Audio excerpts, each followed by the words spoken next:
And to direct your audience's attention to the paper that was published by Google a couple of days ago, around end of May 2015, where it says your recovery questions are worthless, meaning what happens when we have passwords, when we forget them or want to recover them, we don't know how to remember them. We have to answer a couple of questions that used to be really valid, used to be like we were the only people who knew the right answer to those questions. Now, guess what?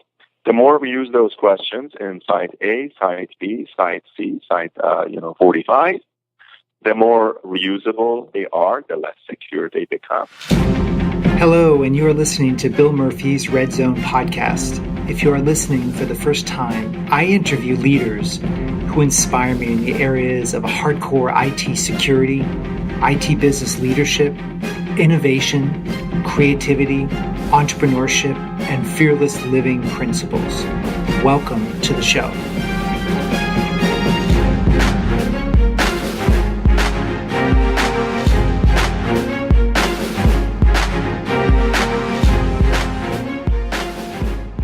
Welcome back, everybody. This is Bill Murphy, your host of the Red Zone CIO. Today, I have a very special guest. His name is Hadi Nahari, who is the Chief Security Architect at NVIDIA.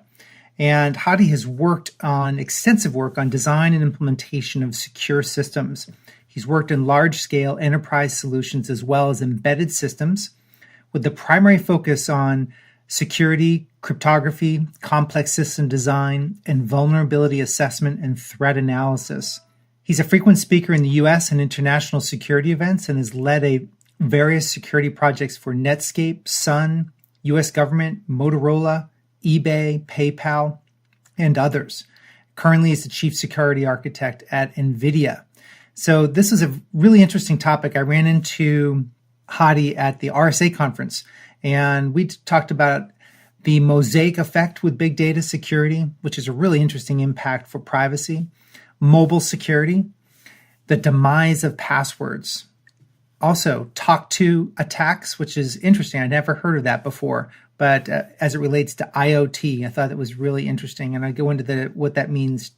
TOCTOU Attacks, TOCTOU, Driverless Cars, atomic views of IoT, also orchestration layer limitations with big data security, and what he describes as loose membranes with IoT security. So very education-oriented interview today, in which I think it's important to take a step back, look around the corner as an IT leader, and just see what experts are seeing from a different plane, because a lot of this is going to be coming full steam within 12, 18, 24 months, and much of it is here now, although it's fairly unformed. So I look forward to seeing what you think of the show. Please go to iTunes and leave your comments there so that the show gets good ratings if you enjoy it, because that's how other decision makers in information technology and in security are going to find the show and learn more. So thank you very much, and hope you enjoy the program. Thank you very much. We're able to be here.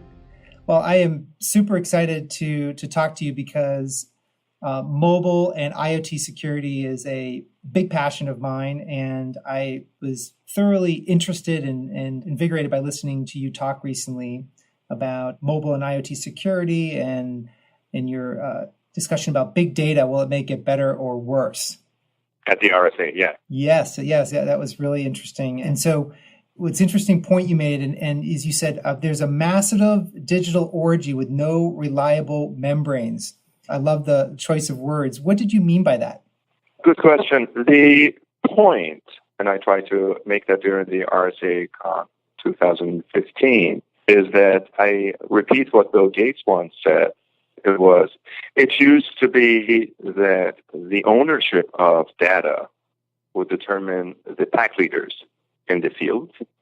But right now, and it has been like this for a couple of years now, what you do with data determines who you are and how front of the pack you are. What I mean by that part in the presentation is that all of the devices, everything is generating massive amounts of data. Not only these devices are generating massive amounts of data, we have a lot of capabilities in retaining this data and storing this data. We don't have to consume them right away. They are not dropped on the floor anymore. So we could go back to this massive data storage. We could take a look at them. We could perform analytics. We could do a lot of things, and then the data is still there. We learned something. We turned them into information, and then a couple of years later, same data exists. We come up with a new technology, better algorithms, better business intelligence, everything else. Still, data exists. We go back and kind of recrunch them again, and this generates more valuable information data. And all of this is great. However, what's happening is a lot of these data are coming from different angles, from different channels, from different devices, more so than 5 years ago. Every device is kind of chatty. And a lot of these data, when they come to interact with each other, say one piece of data is coming from your highly sensitive source of data, your corporate infrastructure residing on your, let's pick your mobile phone. Another set of data is coming from a different application, different source, different producer, resides on the same system, either on your phone. I could say the same thing about the cloud. The definitions are not there. The rules of engagement are not really there to make sure that all of these data that are being crunched into the same analytic processing or big data system are being respected when it comes to their privacy and their security expectations. The way that even assuming that the applications did it right, the way that they meant. So what I mean by that, very loose membrane is a lot of data is generated, a lot of data is just stored. All of these guys are put on, if you will, on the same pot. And we kind of have to assume that all the expectations of privacy and security and protection are at the whim of whatever happens in that pot. And we have no idea how that is happening. So what you're alluding to is essentially we're assuming that the integrity and trust of the individual characters behind all the devices collecting information is intact, when in fact it may be a loose membrane. We're assuming it might be a solid container when it could be essentially a screen door. At some level, that is correct. There's another problem as well. If we take a look at it simplistically, as to imagine you store all of this data that is gathered in a same data store, and you have to make sure that this data store, kind of is private and it's holding a great deal of information about end users or about businesses or about processes. That's one level that we really don't know what is the least common denominator, what is the process to keep all of this information and all of this data, separate. There's another problem as well. We call that Mosaic Effect in the data science, which is at times, what you could discern from a piece of data is a function of other pieces of data that are connected to it. Another way, I may be able to identify it. To give you a concrete example, I can identify you. I could perform identity assertion by knowing your, say, username or email address as your identifying information, and your password as something that you only you know, or I assume that you know. Now, I could go ahead and add more pieces of information. This is Mosaic Effect. More pieces of information to the same mix, like your location, like the identity of your devices, like your pedometer information. I could add a lot of these pieces of data that on their own, they're not really uniquely identifying you. But once I add them together, I create a context. Then at some point, I may be able to totally get rid of your password and rely on that set of information. Now, the point is, when we go ahead and collect a lot of information, now it sounds like the 702 program of the NSA. When I collect a lot of information about you, the so-called metadata, and I put them through these mobile and IoT and all these devices into this massive cruncher engine, which we call data and analytics, at some point I pass that barrier that I no longer need to crack your password, or I no longer need you to have a password. With a high level of probability, I could say, yep, this is Bill, although you haven't entered your password. I'm even at some point theoretically, I am even more assured that it is you, even if you entered your passcode incorrectly. That is the loose membrane. That is the mosaic effect. That is you could see it as a problem. You could see it as a capability. You could see it as a characteristics of combining all of these massive data generators, look at them as IoT, as data generators, and this massive data crunching engine like the big data and analytics in the back end. That is a huge capability. That is interesting because I remember reading recently about this, and maybe you're speaking of the same thing where they're trying to stop you from having to put your zip code in to validate who you are, like when you pay for gas at the gas station, because there's smaller and smaller amounts of information needed to identify you because you are geographically in a region, and there's some, I guess the mathematics are such and the processing powers are such that we're getting closer and closer to not needing a password. And it seems like you're explaining the same thing. Is that true? That is true, and it's inevitable. In fact, there are use cases such as payment industry that we, for a fact, know that we really don't need your password. Payment infrastructure in a financial services vertical, the ones that are worth their salt, are able to identify and authenticate users without requiring the passcode entrance. And for a variety of reasons, chief among them, what you mentioned, there's enough data to be able to identify you based on that specific use case, which is the use case bucket of payments. It's not true in all regions. It's not true in all modalities and all channels, but we have a reference. We know it's doable right now.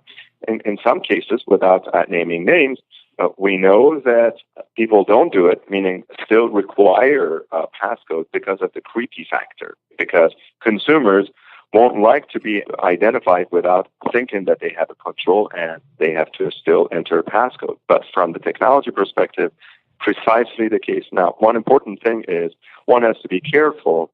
It is true in some verticals, meaning we still cannot do the same thing some financial institutions can do if, say, you are not performing payments, if you're just driving. Purely by your driving habit, the algorithms are not there, the amount of data and history is not there yet to be able to perform the same function, meaning identify and authenticate you purely based on the fact that you're driving your car, your Honda or Audi or whatever. But that's just inevitable. That's a matter of time. It's the age of data. The thing that enabled financial institutions to be able to do the magics like that is they have a lot of historical data, archaeological data. Based on that, they rely their analytics and their data and what their algorithms conclude more than whether it's your password. And that is a very powerful thing. So to answer your question, yes, that's what I'm referring to, and it's not yet applicable to all facets of our industry and our identification and authentication yet, but it's just a matter of time and data. More so, it's a matter of data than time. So, just out of curiosity, have you read any of Kevin Kelly's books? I have not. He brought up this concept called, we wrote a book called What Technology Wants. And based on the research he had done, that we are the equivalent complexity right now, his hypothesis is rough order of magnitude of all the transistors in the planet that are connected to the internet, all the connected devices, of roughly about one human brain worth of complexity. I think this was in 2010, so it's an order of magnitude beyond that, but it's exponential, so it's growing according to Moore's law.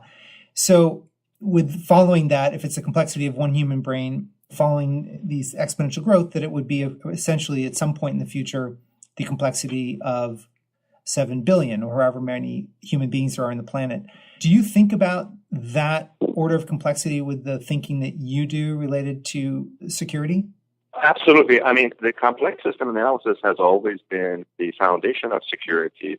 Of course, it depends what facet of security one thinks, but this is the currency in the security. This is the complexity, and complex system analysis is the first-class citizen of proper security design. So the answer is yes. And when you think about the amount of content that we are generating, I mean, every minute, I think the very last time I checked it, right about the RSA 2015 comp time, was every minute, 2.5 hours of video is uploaded, worth of 2.5 hours of video is uploaded to YouTube.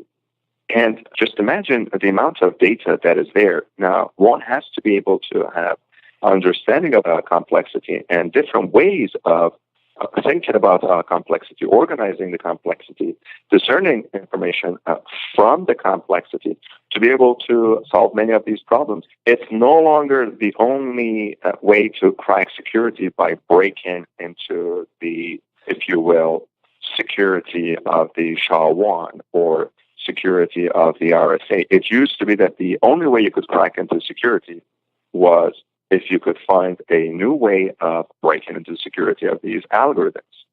It is still very much active field, but we have other ways of discerning information about the system that may not necessarily require cryptanalysis of the algorithm that is used to cryptographically protect the system. Majority of the times, many of the security breaches that are happening, have been happening recently, are based on false identity presentation. Hackers are able to successfully get a hold of an identity that is of value for a system, a root or an administrator or an entity that has access to a proper entrance in a target system. And they're able to either steal or get or pretend that they're recovering a lost password to a system. And then they're able to use that quote-unquote valid identity to enter a system right in the front gate of the system. They do not do any cryptanalysis. Yeah. As a valid user. Yeah, as a valid user. And to direct your audience's attention to the paper that was published by Google a couple of days ago, around end of May 2015, where it says your recovery questions are worthless, meaning what happens when we have passwords, when we forget them or want to recover them, we don't know how to remember them, we have to answer a couple of questions that used to be really valid, used to be like we were the only people who knew the right answer to those questions. Now, guess what? The more we use those questions in site A, site B, site C, site 45, the more reusable they are, the less secure they become. And fast forward, it's a great paper. The more secure these questions have to be, the less memorable they are. The ones that people always use are very, very much unsecure because everyone is able to kind of figure out what high school you went to or what your first pet name was. They just need to be able to search more and more. So answer your question, complexity is like the currency right now, has been always, but right now more so, is the currency of being able to think about new methods of security. And I think this is based on my own experience. I think hackers are adversaries and hackers and the bad guys are doing a better job taking advantage of understanding complexity and attacking systems than defenders and the good guys are. That's certainly playing out at a very high level. And I think that's why a lot of the listeners to this show don't have the resources of Target and Home Depot and sit there watching these very large, well-funded organizations getting shampooed. So that's why you're on, because we're going to be educating everybody else, because we're assuming that they at least know the best practices and are still having problems. So I think when we talk about complexity, what I think is interesting is so a CIO needing to govern essentially their enterprise security and their CISOs having to do the same thing. Now we have a blurred line between building security and devices that are attached to a building and the traditional network connected devices. So what is your message in regards to all of a sudden now these proliferation of connected devices that may be attached to 18 locations that a CIO may be needing to govern? The first and foremost important notion here is, irrespective of how I think, regardless of what I like, this is happening. And we all remember the first days of iPhone being introduced in corporate, And we all remember that every CISO and CIO was really in a panic mode and hair on fire, and they tried to stop it from happening. They created the policies, and they created rules, and they created, block points. And then it's just a matter of a VP or executive VP or the CEO himself or herself asking that I need to check my emails from my iPhone. And then next week, everybody else was doing the same thing. So message is, it's want it or not, it's happening.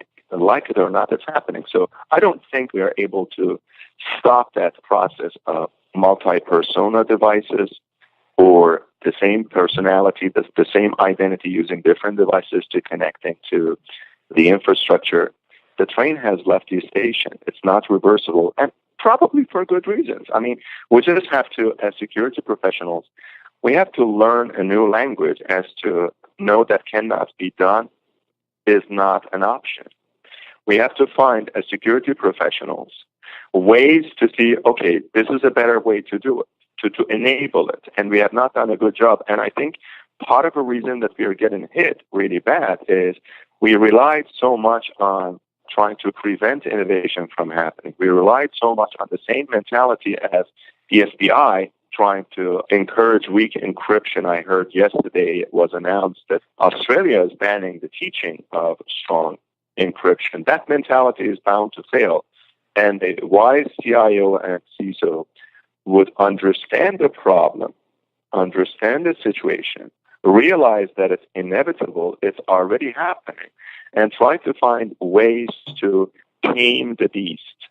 And taming the beast is, instead of me trying to, if you will, prevent access to the Dropboxes of the world or Google Drives of the world or any tool that is really enabling people, because I think it's a threat to my security, and I do not have means and ways of large organizations to securify it. A different attitude as to, okay, this is going to happen. The business needs it. My job is to enable the business. What is the right way? What is the next best thing that I could do so I make it more secure than the default setting? That mentality probably theoretically could be seen as it's opening the back doors to hackers, but done right is the right mentality to maintain the security of the perimeter, security of the assets, and security of the infrastructure. We have to just live and accept the fact that these devices are coming, and we cannot stop people, except for very, very few cases. There are facilities that are government-owned, and in those facilities, I hear everyone enters the facility. They have to release control of any of their connected devices. I hear NSA operates like this. I hear the FSB operates like this. That in highly classified and secure facilities, no cell phone, no pedometer, no nothing that has Bluetooth, Wi-Fi, or anything is allowed. I could guarantee that is part of the problem that the NSAs of the world have, because this is not sustainable. This is not maintainable. If it's not sustainable for them, I could guarantee this mentality is not sustainable for the industry either.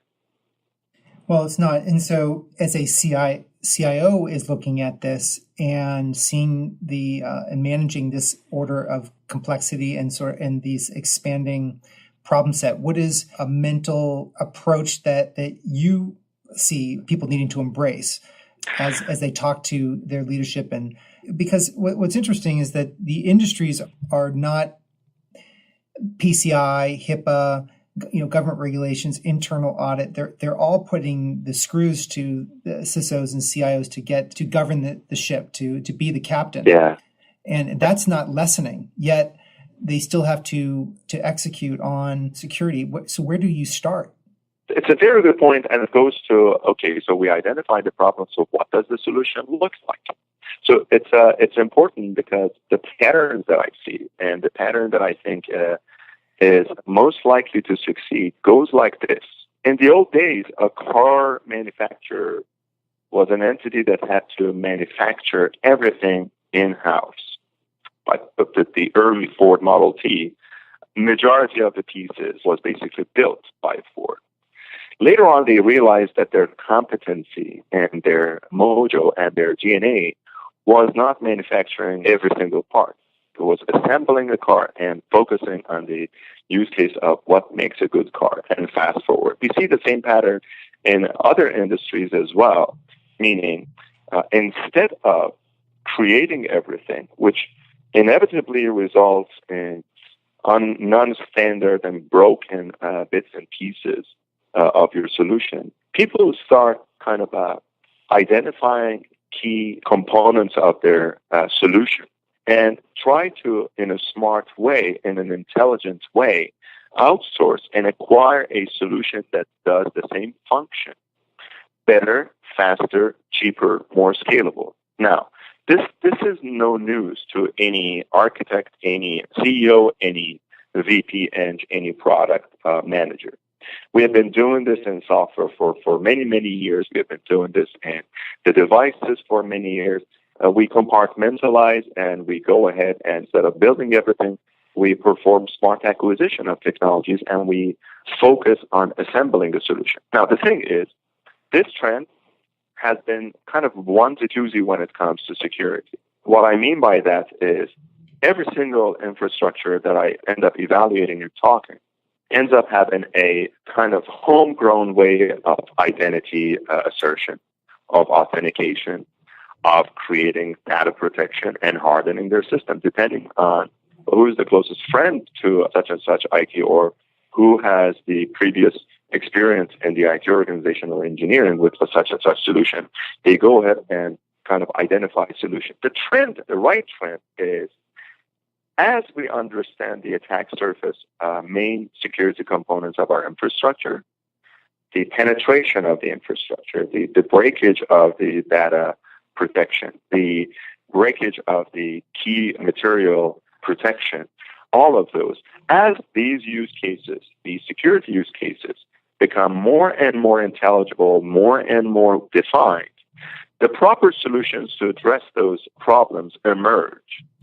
And we have a hodgepodge of very uncoordinated, unsynchronized, if you will, asynchronized set of solutions in the security that we are hoping that by assembling them together, by kind of concocting a kind of successful combination of asset management and digital rights management and proper encryption and everything, it just makes our security posture better. What is happening and what I think is a good pattern that is happening is we are understanding these use cases better. The proper solutions to address bits and pieces of this complex security posture are better defined. The pack leaders are becoming defined because there is attacks. There are attacks because there are money to be lost. There's an attention there. The next thing that is happening is, which I think is going to take some time, is the layer of coordinating these security alphabets is still missing. We call that orchestration layer. We still have individual autonomous security solution providers that are not really talking to each other really well in the infrastructure, in the enterprise. Once we pass that layer, where not only we have good, solid solutions for each part of our security, we also have a good understanding of orchestrating these bits and pieces, orchestrating these parts of the solution, albeit coming from different vendors, different providers, and different technologies.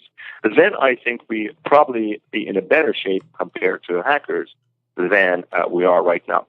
To kind of drive the point further to what's happening in practice, the majority of the attacks that I see right now are really the result of a smart hacker knowing that even if each solution is really designed and implemented and installed and maintained properly, when they come to coordinating with each other, it's at times as if they are designed not to work with each other. And these are the points where a smart hacker knows that there's an attack surface. The trend that I see right now in companies that are paying proper attention to proper security and holistic and cohesive security is paying attention both to each individual component of their security solution. Either they build it in-house, or they acquire it, or they develop it somewhere else, as well as integration and orchestration. That is the pattern that I see that has chances of success. So the orchestration layer you see is an important layer. Are there examples of orchestration layers being developed that you see right now? Very few, and nothing that I know in the industry that is productized. I know there are many products there. I don't plan to do a plug here for anybody, but honestly, bring it back to the mobile and security and IoT and security and big data and security. If any infrastructure that you say that has to work on their mobile exposure and their IoT exposure, if they have any, and their big data, and they have to go ahead and create the bits and pieces of these main components on their own. And I do not know any viable solution that has proper understanding of all of these different facets of technology in the context of the enterprise that are able to perform orchestration. Heck, the entire orchestration layer of the IoT itself is still not defined. There are ones that use solutions here and there, but if one wants to select just for the IoT, an orchestration layer for the IoT, there are so many gaps there that whatever solution may work for Samsung may not work on Apple, may work for Apple Watch, but may not have any presence on Android. So with that, it's easy to understand that why there is no security orchestration layer across a company that wants to address all of these different devices. I hope the audience there, with their business hat, see this as a huge opportunity because there's business there and there's a problem to be solved from a business perspective, because hackers know that here is another great gaping hole that is waiting to be exploited, and the scale of these exploits are beyond what we have seen so far. So let's talk about mobile, because mobile is a big part of what you talked about. And you made a point of saying that liability boundaries are clearer now. And I think, as I understand it, you made the assertion that we are more secure now on the mobile software surface. Is that correct? Am I understating that, overstating it? Or maybe you could clarify for us. I could describe it further. So the liability boundaries are clearer, meaning in the early days, no one really knew who was liable for the application, what was the role of service provider. If you had a mobile payment application on your device, was it a point of sale? Was it supposed to be your point of sale? If you had your mom and pop shop and you wanted to sell a couple of apricots in farmer store, what did it have to be compliant with PCI? If you were banking on your phone, was the same set of requirements that applied to the ATM device had to be applied to your mobile phone because you were performing transactions, monitor transactions on the phone. The early days that no one really knew what this device was being used, what its capabilities were and everything. Things that from security perspective had to do with liability. Who is liable if something goes bad? Who is to be held accountable? Is it the device vendor, device manufacturer? Is it the stack provider, service provider? Those boundaries are clearer now, not in all use cases, meaning if right now you kind of go into a car and your phone kind of connects to your car and you're able to perform the same functions of your phone in the car, say you have a payments application, NFC, near field communication payment application in your phone, like your Android phone, like your Apple phone. And if somehow that once you put that phone in your car, some authentication happens, and then your car could basically use that same functionality with a different mode of proximity once you pass through a fast track automated toll bridge, and it uses your phone's payments to perform payment. You still don't know liability in all of this. If something goes bad, is it Apple or Google that is responsible for that? Is it the device vendor? Is it the phone manufacturer? Is it the car vendor? We don't know some of these corner use cases, but it's certainly better than the old days. Another thing is better as well, meaning one can never claim that any system is secure, but we certainly know that the mobile devices right now are more secure than 7-8 years ago. This is fact. This is what we see. The security mechanisms that exist. We didn't in some early phones, except for BlackBerries, we didn't even have proper encryption. We didn't have a notion of key storage. So some of these technologies exist. So by mere fact of knowing that Android has got security enhancement for Android, SE for Android, we have proper encryption and some other, hardware-driven security technologies. One could say that the security posture in mobile phone is better. So those are factual points. Another thing is, I think it was Google's CEO, I think it was Eric Schmidt, who said that one of the inevitable signs of any technology is it becomes invisible. everything that matures becomes invisible. Mobile phone is becoming invisible. You see a lot of companies who used to be big time in manufacturing mobile phones and infrastructure for mobile phones and the devices side. NVIDIA, Texas Instruments, others are going out of mobile phone manufacturing because it's becoming, mature. Things that become mature, they usually get to the point that the technology acquisition and the underlying technology there get to the point that the problems in that domain probably are in the 20%. 80% of the problems are solved. Now, that said, by no means does it mean that the mobile field, the mobile ecosystem is more secure. Perhaps in some facets, quite to the contrary. Although the mobile devices have better security technologies in them compared to 7-8 years ago, you see that the usage of mobile technology is booming. You see that everyone could now assume that every mobile device, no one says smartphone anymore. Of course, it has the same capability. Phones under $100 have the same full-fledged browser in them. So the point there is the technology is maturing. The capabilities of these devices are maturing. So one could see that, the basic components, construct of security exist in almost any phone. But the mobile field itself has long ways to go to become secure. But that's nothing new. The same thing happened in enterprise and the server market. In early days on the servers, you didn't have a dedicated encryption, decryption, and crypto accelerator. It became mature, and we have those technologies right now. But although the security technologies in those devices and those infrastructure components became more mature, the attackers became smarter as well. Bruce Schneier says that attacks never get worse; they always get better. So the intention of that statement was, although we have better understanding of the liability and risk boundaries of the devices, although we have better, more secure devices from the point that these devices have security capabilities, but the attackers are not stopping where they attacked the devices 2 years ago. They are evolving, and that is the point. That there is no full secure and there is no statically secure device or infrastructure anyway. Mobile and IoT are not exceptions. So do you think that we should be concerned about vehicle security? Absolutely, yes. Absolutely, yes. So we're starting to see more, so certainly Internet of Things, sort of a big bucket. We've talked about one of those things being phones, which has been around for a while, but then there's attached devices all over our homes and businesses. And then we have vehicles. Like, what are your concerns about vehicle security, and where do you see, what are some incentives that you see for that industry right now?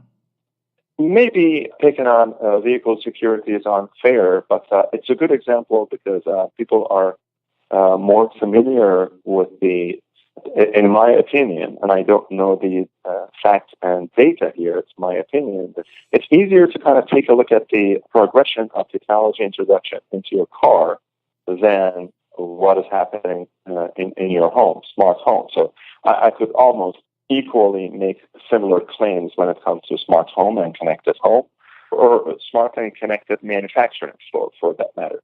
But let's pick the car because it's perhaps easier for people to relate to.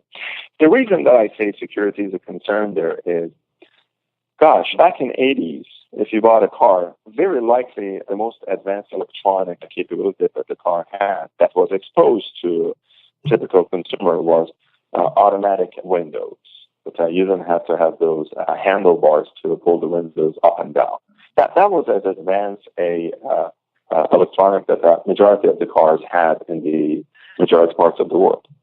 But right now, when you fast forward within the past 20, 30 years, you see that slowly but continuously, additional electronic and digital capabilities have been added to each car. From the point that you're kind of having the basic fundamental components of automated driving, assisted driving, like cruise control is an assisted driving, right? Like lane departure control and alarm is in some cars there. That there are some cars that kind of give you a signal when you're too close in certain speeds to the car in front of you. They give you a visual, audible signal. So all of these technologies have step-by-step found their ways into a car. I mean, majority of new cars right now have integrated things that used to be optional or default and integrated into the car, like GPS system, like a variety of other control systems in the car.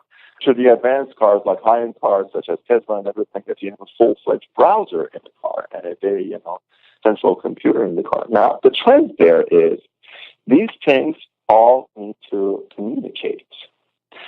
These things are starting to not only facilitate communication inside the vehicle, which itself is important. It's not sufficient to say, this communication is just a Bluetooth or vehicle area network inside the vehicle and creates Wi-Fi access to everybody else in the car. It's not sufficient to say, okay, since it's not really connecting to the internet yet, it is safe and it's secure. It's not necessarily. But apart from that, many of these components are getting to the pattern that they're becoming fully connected, all time connected, always connected to the rest of the world. Now, if you take a step back, these devices, and I call a car a device, a vehicle a device, are not designed based on the use case that at some point this could be connected to an internet infrastructure, which by definition is a hostile environment.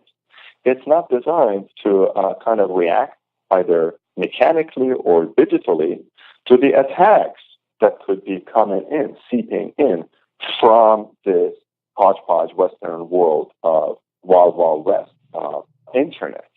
We are really excited that our cars are connected, are getting traffic data, all the other information, good things, and sending information as to, hey, my tire pressure monitor showing me that my tire pressure is going low. Maybe automatically I could go ahead and fetch some information from the internet and see what is the closest auto shop that I could, or gas station that I could fix it. Things like this are great use cases. But we all know, based on our own previous experiences, whenever we connect to the internet, a lot of other bad things that could come in with the good stuff. Now, that is my concern about the vehicle. But as I said, the very same argument could be made. It's not specific to vehicle. Could be made about smart homes. The thing that I think automobile and homes, especially automobile in this case, is once the system breaks, in some cases it's conceivable to assume that human lives are in danger. So what used to be just a hacker trying to break your phone and have a good laws for their lingo on, I was able to break your phone and reset your phone, if done in a car, could be potentially resulting in the death of human beings. And that makes it different than other hacks that we have seen. That's interesting. And so you're making the vehicle another connected device, certainly connected devices in buildings, and you've made the point about, and then in mobile phones, and then you've also made the point about kind of tying this together with big data.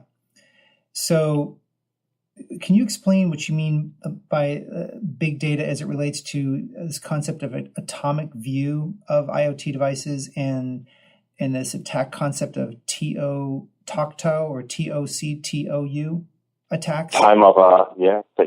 So it is important. So these are two separate but related topics. Time of check, time of attack, and big data in the IoT. So what I mean by the atomic view of the IoT is, it used to be that when we designed the devices and manufactured and built the devices, it was sufficient to take a look at this device and imagine all its functionalities and all its characteristics and all its use cases, and of course its security in the context that this device is being used on its own. You had a mobile phone, you were the user, and this mobile phone was being used by you. Now, we connected this device to other devices.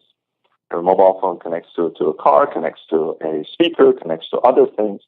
The point is, this connection is not just a meaningless connection. This connection comes with data exchange. And whenever you have connected systems, connected devices that exchange data from a security paranoid perspective, you always think that this data could be me losing some control over some data that is sensitive to me, or receiving some pieces of data or executable that is malicious, that is harmful to me. So that is what I mean by a atomic view of an IoT device. When someone comes in and says, hey, I have this vehicle and it's got the trusted platform module. I have this phone and it has such and such security technology. That is good. Like I said, it is necessary, but it's not sufficient. What needs to be done is, which is combinatorially theoretically possible, but practically impossible thing to do, is in conjunction with other devices, in conjunction with other systems, when I am interacting with other systems, when I'm exchanging information and executables with other systems, receiving data and code, sending data and code, what is the security posture of me? Not when I'm standalone, when I'm connected to other systems, when I'm connected to yet another IoT, or when I'm connected to, say, back-end infrastructure that has analytic capabilities such as big data. That is the point as, the fact that a device in a very protected and prescripted specific set of use cases was deemed to be secure doesn't necessarily mean that such a device in all the other use cases is secure as well. In fact, that is very difficult, if at all possible, assertion to validate. So, in terms of time of check, time of attack is majority of the time I see in systems either connected or disconnected or not always connected. I see that people say, hey, I validated something. The image of the system that I'm running was checked. And when you take a look at it from an engineer perspective, you see that validation, meaning your operating system, your stack, your hypervisor, any component that basically provides this functionality, the validation was made. Someone checked the, say, secure boot or high assurance boot process, and the image was not modified. But that validation happened at a very early time in the task, meaning from the time that this validation occurred, where the system was able to assert that, yeah, I'm in a good shape, nothing has changed, no attacker has been here, until the time that the attacker has got a window of opportunity, has a long time. It used to be that, you turned off your phone overnight and turn it back on in the morning, and it will go through that validation, that's, high assurance boot, secure boot process. But right now we have devices that are always on, and from the time that, they really go through hard reset, when they wake up from hard reset, the validation happens. It is until the next time it happens, it's months. So that gives a huge window of opportunity to hackers. Sure. And that is what I mean by check time of attack kind of problem. Okay. That makes sense, because they're always on. They're just always lights on, almost somewhat pass-through devices at some level. Exactly. Majority of these security solutions kick in at very early stages of the system boot up, and then they assume that everything else is good afterwards. Well, you know what? That is a very bad assumption. Firewalls, in some respects, when the first firewalls were out, they were essentially just layer 3, 4 dumb devices, just until 10 years ago or so. But the first ones were just glorified routers with firewall feature sets built in that were, in today's standards, just woeful. But that was where we were. But you made this point, and I want to know why. You said big data is like teenage sex. Everyone talks about it, but no one knows how to do it. And I love that. But maybe you can explain what you mean by it. Well, the thing about big data is this is the new shiny thing. I mean, back in the days, the one facet of big data was what we used to call cloud computing and distributed computing. That part is really old. The big part about big data is unstructured data and the analytics and ways to interact with unstructured data.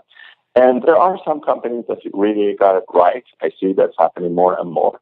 But it's still, I'm still coming across people who kind of think big data is big amounts of data.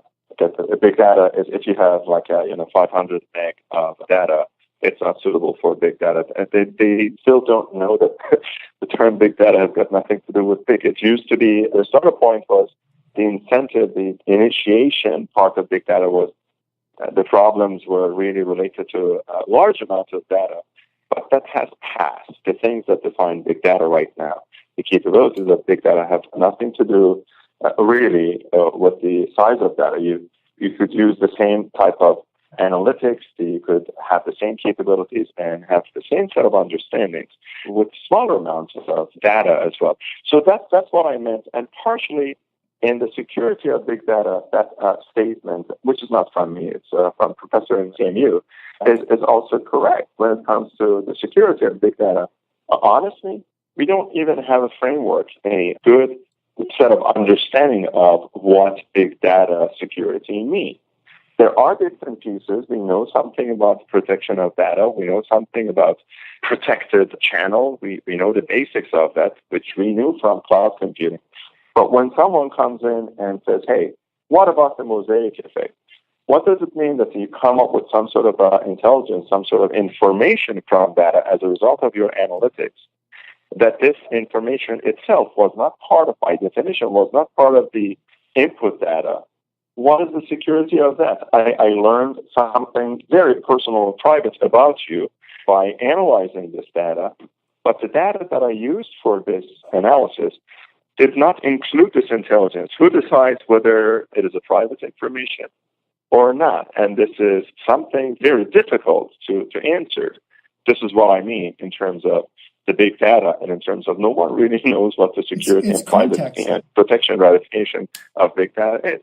It seems like it's going to be, the real issue is going to be identifying context and finding context in the midst of these streams. Because if I'm going to the store to buy, I wrote a blog post about this a couple of months ago that was building upon, I think, a concept of privacy by design. But I might have built the idea partially from a post I read, and it was the concept of buying fertilizer. I could go to buy fertilizer at a store and I might buy a bag or two or three. But in the context, if I was building a bomb and I needed fertilizer, how do they know that I am not building a bomb and I'm just fertilizing my yard or my farm? And of all the millions and millions of instances of fertilizer purchases. So it seems to me that some of the issue is not about big data, it's the context within data that's going to be the big deal. In some cases, context is easy to discern and understand and make decisions upon. There are cases that, we have easily understandable rules based on which we could discern that, this piece of information that came up falls into that rule that I already know. That the problem is non-trivial because in majority of cases, and a lot of, I don't know if it's majority, but in a lot of cases, you do come across things that it's really not that easy to understand and to discern whether it's got privacy ramification or not. And this is just increasing this facet because we are dealing with a great deal of information that is really dynamically generated and is changing by nature. And knowing exactly what the rules of the game are, knowing what to do when something is not clear, whether it's got privacy ramification or not. Should we always go back to a user? Should we always, just have the user sign their life off with that end user license agreement and just own everything, which is pretty much what is happening today. No one knows. And a lot of privacy ramifications of solutions that we have right now fall into this category. We don't really know. We don't have a way to understand privacy ramifications and security ramification of what comes out at the other end of big data, capable big data engines. Well, that's a huge concept. We don't understand the privacy implications, and that's going to be a big one. And it's going to be a big one both politically and at every single level as we go forward. So I have a couple questions for you about patents. Personally, on your LinkedIn profile, you have all these patents. Are you creating products as we speak? That's a good point, and I respond to it. I used to be a big believer in protection of the patent and proprietary information and all that in my previous employment. I made a conscious decision to stop that after my previous employment because I saw that through a variety of exposures that I had to the way that the patents were used, the way that some companies were using this tool against each other. And at the end of the day, what I had intended by creating creative solutions and patenting those and providing those to my employer what I had intended to do that was not really accomplished by instilling creativity, fostering solutions that creative solutions in the market. That did not really correspond to what was happening in the marketplace. I respect people who produce this. I respect people who have different opinion, but I realized that that path did not really correspond with my professional wishes of instilling creativity in my field. Oh, certainly. Well, it's I always respect things. People's approaches change over time, and what one did in the past is can change. I just thought it was interesting. I always like to bring that point up because in our field, in security, it's fine to talk about where we are and the challenges that we all face. But I always like to ask, when I see this type of creativity and this type of leadership and this type of innovation, there are people hard at work trying to develop solutions, of which one of the ways in our economy that is identifiable is when someone applies for a patent, because that's very interesting. And I was going to ask you from the past, if someone is interested in creating new solutions and such, where does one start? Do we start at the just developing software on our own? Do you go to school to learn this? Like, how would you counsel someone who wants to develop and create products on their own? Well, typical product creation cycle matters here, and that is understanding the field. Deep understanding of the real problem goes a long way. Many times I come across solutions that are fascinating engineering exercises, wonderful examples of implementation. But when you really try to see, okay, what is the real problem that it's trying to solve? It falls to the same cliche as it's a solution looking for a problem. So I think starting from the problem domain, deep understanding of the problem domain, a very good practical deep understanding of the existing solutions and why they are not applicable goes a long, long way. And then after that, sometimes by asking the right question, the solution sometimes automatically just pops up.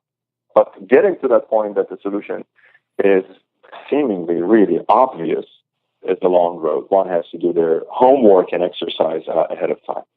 Well, Hadi, I want to thank you very much for all the work you're doing in the industry to promote an understanding and education for the profession and for bringing your leadership skills to bear at conferences and making your opinion and your perspective known publicly. It's a great help to everyone. And as we wrap up, I just want to ask you, how can people learn more about you?